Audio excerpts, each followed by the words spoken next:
Salutations à tous et bienvenue dans la plateforme École virtuelle africaine. Nous sommes déjà en avril et les examens sont proches. C'est dans cette lancée que École virtuelle africaine a décidé de réviser avec vous.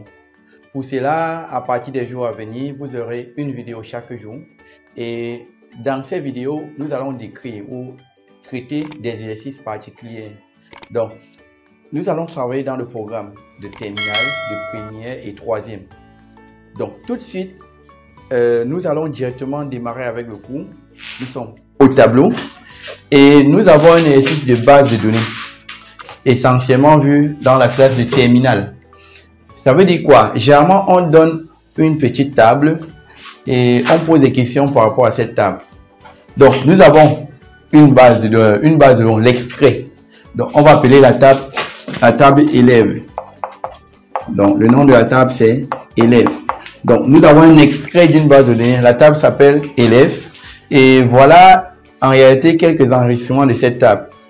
Maintenant, à la première question, on nous demande de définir ce que c'est qu'une clé primaire. Il faut savoir que une clé primaire, c'est quoi? C'est un attribut ou groupe d'attributs permettant d'identifier de façon unique chaque enregistrement dans une table. Et par la suite, nous avons la définition de table. Ça, c'est pour toutes les terminales. Une table, c'est un ensemble de données regroupées sous forme de lignes et de colonnes, dont les lignes représentent les enregistrements et les colonnes représentent les champs. Ainsi, les bases de données sont implémentées dans un type de logiciel appelé SGBD. Donc, un SGBD, c'est un logiciel permettant de créer et de manipuler les bases de données. C'est ainsi que, pour citer deux exemples de SGBD, nous avons quoi? MySQL. Nous avons Oracle. Bon, il y en a d'autres. Nous avons MongoDB, MariaDB. Donc, il y a tellement de bases de données. Nous avons MS Access aussi. Et par la suite, nous sommes à la troisième question. On nous demande d'identifier dans cette table le nombre d'enregistrements. C'est très simple. Pour trouver le nombre d'enregistrements, je compte le nombre de lignes hormis la première ligne. Ça veut dire que j'exclus la ligne ci. Il y a une ligne, deux lignes, trois lignes, quatre lignes, cinq lignes. Ça veut dire que nous avons 4 enregistrements. Par la suite, nous allons voir le nombre de champs. Pour compter le nombre de champs, je compte essentiellement le nombre de colonnes. Là, nous avons une colonne, deux colonnes, trois colonnes, quatre colonnes. Donc, nous avons aussi 4 enregistrements. 4 champs autant pour moi. Donc, à la quatrième question, on nous demande d'écrire la requête SQL permettant de créer cette table. C'est très simple. Revenons au niveau de notre table. Vous voyez, nous avons matricule, nom, classe, et ainsi de suite. Par exemple, le matricule, quand je compte le nombre de caractères du matricule, 1, 2, 3, 4, 5 caractères. Ici, 1, 2, 3, 4, 5 caractères.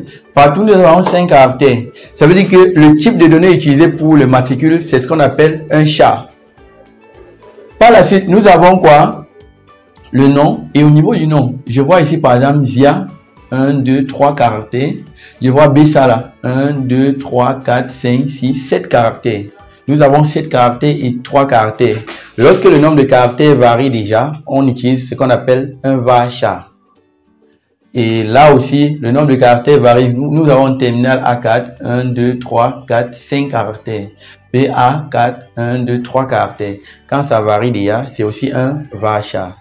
Et enfin, nous avons le sexe. Vous voyez que c'est un caractère partout. C'est un char aussi parce que c'est un caractère partout.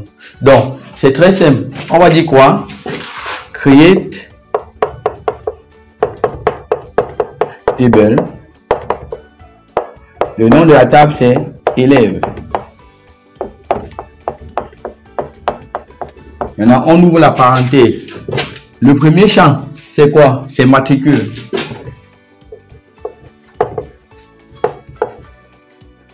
C'est un char. Char 5, parce que ça ne varie pas. Et c'est un primary key, donc la clé primaire. Primary key. Après, il y a une virgule.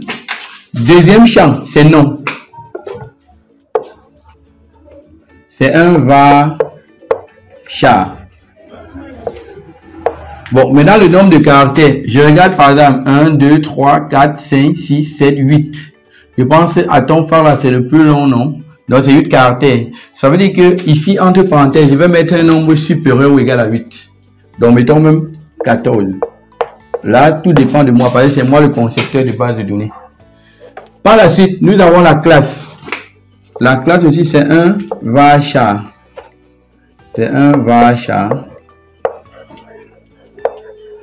Et entre parenthèses, je compte, je vois terminal A4, c'est 5 caractères.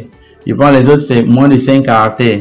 Ça veut dire que je vais dire par exemple var char 8. Je vais prendre une valeur supérieure ou égale à 5. Et enfin, nous avons le sexe. Comme c'est un caractère partout, on va dire c'est un char 1. Dès que je finis, je ferme la parenthèse et je mets point virgule. Donc voilà en gros la requête qui permet de créer la table ici dans un SGBD.